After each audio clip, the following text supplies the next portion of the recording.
আমাদের অনেকের ডিভাইসে এলএমসি অ্যাপ্লিকেশনটি সাপোর্ট করে না বা আমরা জিক্যাম দিয়ে ভালো একটা ফটোগ্রাফি করতে পারি না। আজকের ভিডিওটি তাদের জন্য যাদের মোবাইলে এলএমসি অ্যাপ্লিকেশনটি আপনারা ইনস্টল করতে পারেন না বা আপনাদের ফোনে জিক্যাম দিয়ে ভালো একটা ফটোগ্রাফি আপনারা করতে পারেন না। আজকের এই ভিডিওতে আমি আপনাদেরকে এমন একটি অ্যাপ্লিকেশনের সাথে পরিচয় করে দিব যে অ্যাপ্লিকেশনটি দিয়ে আপনি আপনার হাতে নর্মাল একটি ডিভাইস দিয়ে এলএমসি অ্যাপ্লিকেশনটির মতো ফটোগ্রাফি করতে পারবেন। আর সবচেয়ে বড় কথা হচ্ছে এই অ্যাপ্লিকেশনটি কিন্তু প্লে স্টোরে অ্যাভেলেবেল পাওয়া যাবে। আসসালামু আলাইকুম প্রিয় অডিয়েন্স, কেমন আছেন আপনারা সবাই? আশা করছি অনেকটাই ভালো রয়েছেন। স্বাগতম আমাদের চ্যানেল অথবা পেজে। সো অলরেডি ভিডিওর টাইটেল এবং থাম্বনেল দেখে তো বুঝে গেছেন আজকের ভিডিও কোন টপিক হতে চলেছে। তো আমরা আর বেশি কথা না বাড়িয়ে সরাসরি মেইন ভিডিওতে চলে যাই। মেইন ভিডিওতে যাওয়ার আগে আপনাদের কাছে ছোট্ট একটি request, please click the like button and press the subscribe button. So এখন আমি আপনাদেরকে মোবাইল স্ক্রিনের মাধ্যমে সবগুলো বিষয় প্র্যাকটিক্যালি দেখাই দিব। অলরাইট ভিউয়ার্স, আমার মোবাইল স্ক্রিনটি কিন্তু আপনারা দেখতে পারতেছেন। আমার মোবাইল স্ক্রিনে একটি অ্যাপ্লিকেশনটি কিন্তু আপনারা দেখতে পারতেছেন। এই অ্যাপ্লিকেশনের নাম হচ্ছে রিলেন্স।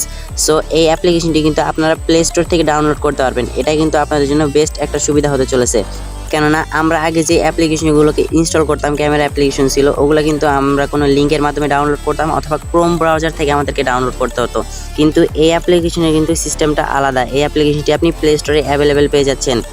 এই অ্যাপ্লিকেশনটি দিয়ে কিন্তু আপনি এলএমসির থেকেও ভালো একটা ফটোগ্রাফি করতে পারবেন। দেন আপনার ভিডিও বা ফটোতে কালার গ্রেডিং করতে পারবেন, অথবা আপনি এই অ্যাপ্লিকেশনের দিয়ে ম্যাক্রো ফটোগ্রাফিও করতে পারবেন। সো এই সবগুলো বিষয় এখন আমি আপনাদেরকে একটু ক্যামেরা অ্যাপ্লিকেশনটির ভিতরে ঢুকিয়ে দেখে দেই। আর আপনি কিভাবে অ্যাপ্লিকেশনটি ইনস্টল করবেন ওই বিষয়টা আমি আপনাদেরকে ভিডিওর লাস্টে গিয়ে বুঝিয়ে দিব। সো এখন আমি ক্যামেরা অ্যাপ্লিকেশনটিকে ওপেন করে নেই। অলরাইট, অ্যাপ্লিকেশনটি ওপেন হয়ে যাওয়ার পর কিন্তু আপনাদের সামনে এমন একটা ইন্টারফেস শো হবে। এখানে দেখতে পারতেছেন যে ডিএসএলআর ব্লার নামে প্রথমে একটা অপশন রয়েছে। এখান থেকে কিন্তু আপনি চাইলে আপনার ফটো এডিটিংও করতে পারবেন। এর নিচে আরও কিছু অপশন দেখতে পারতেছেন যে প্রথমে এটা হচ্ছে কালার ল্যাব, দেন তারপরে হচ্ছে ফ্রেম, দেন তারপরে হচ্ছে আলট্রা এইচডি অ্যান্ড এরপরে রয়েছে স্মার্ট এইচডিআর। সো এই সবগুলো বিষয় দিয়ে কিন্তু আপনি আপনার ফটো এডিটিং করতে পারবেন। যেহেতু আমরা ফটো শুটিং করবো, সেক্ষেত্রে আমরা ওই সব বিষয়ের দিকে যাব না। আপনি চাইলে ওই সব বিষয়গুলো আপনি অ্যাপ্লিকেশনটা ইনস্টল করে নেওয়ার পর ওগুলো দেখে নিতে পারেন। সো আমরা ফটো শ্যুট করার জন্য এইখানে যে একটা অপশন দেখতে পাচ্ছেন যে শুটিং, আমরা এইখানে একটা ক্লিক করব। সো এইখানে ক্লিক করার পর কিন্তু আপনাদের সামনে এমন একটা ইন্টারফেস শো হবে। প্রথমে আমি আপনাদেরকে এই বিষয়গুলো বুঝিয়ে দিই যে প্রথমে যে বিষয়গুলো দেখতে পাচ্ছেন যে উপরে, এগুলো আসলে কি। সো আমি আপনাদেরকে একটা একটা করে বুঝিয়ে দিই যে বিষয়গুলো আসলে কি। সো আমি ডান দিক থেকে শুরু করি।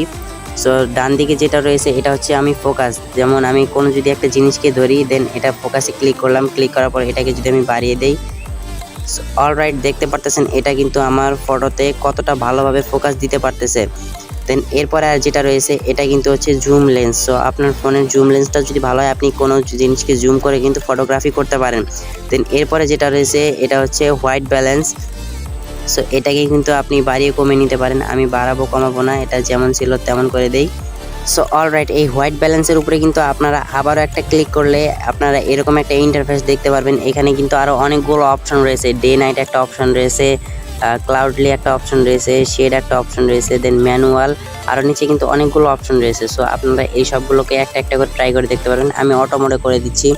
দেন এরপরে যে তিনটা রয়েছে এই তিনটাই কিন্তু আপনার ব্রাইটনেসের কাজ করবে। সো এই সব বিষয়গুলো তো আপনারা বুঝতে পারলেন। যেহেতু আমরা হচ্ছে এটা দিয়ে একটা কালার গ্রেডিং ফটোগ্রাফি করতে চাই, সেক্ষেত্রে আমরা কি করব, আমরা নিচে দেখতে পাচ্ছেন যে ফিল্টার নামে কিন্তু একটা অপশন রয়েছে।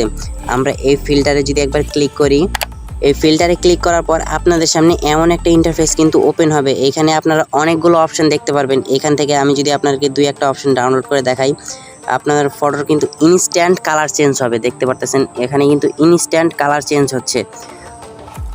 সো এইটা দিয়ে দেখতে পারলেন যে আমার কিন্তু দেখতে পাচ্ছেন ব্যাকগ্রাউন্ড কালারটা ইয়েলো কালার হয়ে গেল। আমি যদি আরেকটা দেই, এটা দিয়ে কিন্তু আবারও চেঞ্জ হয়ে গেল। সো আমরা সবচেয়ে বেশি বেস্ট কালার পাবো এখানে যে মুভি অপশনটা দেখতে পারতেছেন, এখানে কিন্তু আমরা সবচেয়ে বেশি বেস্ট কালার পাবো। প্রথমে যেটা রয়েছে, আমি যদি এই কালারটা নেই, এই কালারটা নিলে কিন্তু আমার ব্যাকগ্রাউন্ডের কালারটা অসাম হবে। জাস্ট আমরা ডিএসএলআর মোডে যদি ছবি ক্লিক করি, তাহলে কিন্তু আমাদের ব্যাকগ্রাউন্ডটা অস্থির হবে।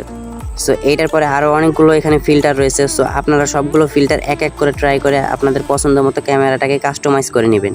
সো আমি এখান থেকে প্রথমের কালারটাকে রেখে দেই, রেখে দিয়ে আবার একটু ব্যাক বাটনে ক্লিক করে বেরিয়ে আসি। সো এইখানে আরেকটা আপনাদের যে জিনিসকে বুঝিয়ে দিই, এটা হচ্ছে যে ফোকাস মোডটা আপনাদেরকে দেখাই দিলাম। এই ফোকাস মোডটাকে ইউজ করে কিন্তু আপনি ডিএসএলআর মতো ফটো ক্লিক করতে পারবেন, প্লাস আপনি ম্যাক্রো ফটোগ্রাফি করতে পারবেন। এই জিনিসটাকে দেখতে পাচ্ছেন, আমি কিন্তু ক্যামেরার সামনে ধরে আসি বিদায় এটাতে ম্যাক্রো ফটোগ্রাফির মতো দেখা যাচ্ছে। এটাকে আপনি যদি কমায় দেন, এটা কিন্তু ডিএসএলআর এর মতো হবে। দেন আপনি যদি পিছনে আপনার কোনো একটা সাবজেক্টকে রাখেন, আমার এখানে হাতটা দেখতে পারতেছেন, আমার হাতটা কিন্তু বাদে বাকি ব্যাকগ্রাউন্ডটা আছে এটা কিন্তু ব্লার হয়ে গেছে। সো আপনি এরকমভাবে আরও অনেক জিনিস যখন এটাকে নিজে ইউজ করবেন তখন কিন্তু এটা বুঝতে পারবেন। আপনারা এইভাবে কিন্তু ডিএসএলআর ফটোগ্রাফি করতে পারবেন, আর আপনারা এটাকে বাড়িয়ে দিয়ে একদম 100% করে দিয়ে ম্যাক্রো ফটোগ্রাফি করতে পারবেন। সো এখন আসা যাক যে আপনি কিভাবে অ্যাপ্লিকেশনটাকে ইনস্টল করবেন। সো আমি এখান থেকে বেরিয়ে প্লে স্টোরটাকে ওপেন করে নেই। অলরাইট, প্লে স্টোরটি ওপেন হয়ে যাওয়ার পর আপনাদের সামনে এমন একটা ইন্টারফেস শো করবে। আপনারা এখানে এসে সিম্পলি লিখবেন যে ফোকাস ক্যামেরা। ফোকাস ক্যামেরা লেখার পর আপনাদের সামনে ফার্স্টে যে অ্যাপ্লিকেশনটি চলে আসবে, এই অ্যাপ্লিকেশনটিকে আপনারা সিম্পলি এখান থেকে ইনস্টল করে নেবেন। অ্যান্ড ইনস্টল করার পর কিন্তু আপনারা হুবহু এলএমসির মতো কিন্তু ফটোগ্রাফি করতে পারবেন। এটার নিচে রিভিউ কিন্তু অনেক ভালো ভালো রিভিউ আছে। এখানে দেখতে পাচ্ছেন very nice app, taking photos in স্ন্যাপচ্যাটের মতো কিন্তু এটা ফটো দিচ্ছে এখানে বলতেছে। সো আরও কিন্তু অনেক ভালো ভালো রিভিউ আছে। সো এইসব বিষয় কিন্তু আপনারা নিজেই দেখে নিতে পারেন। অ্যান্ড আপনি যদি প্লে স্টোরে সার্চ দিয়ে না পান তাহলে কিন্তু ভিডিও ডিসক্রিপশন বক্সে একটি লিঙ্ক দেখতে পারবেন। আপনারা ওই লিঙ্কে ক্লিক করে কিন্তু এই অ্যাপ্লিকেশনটির অ্যাক্সেস নিতে পারবেন।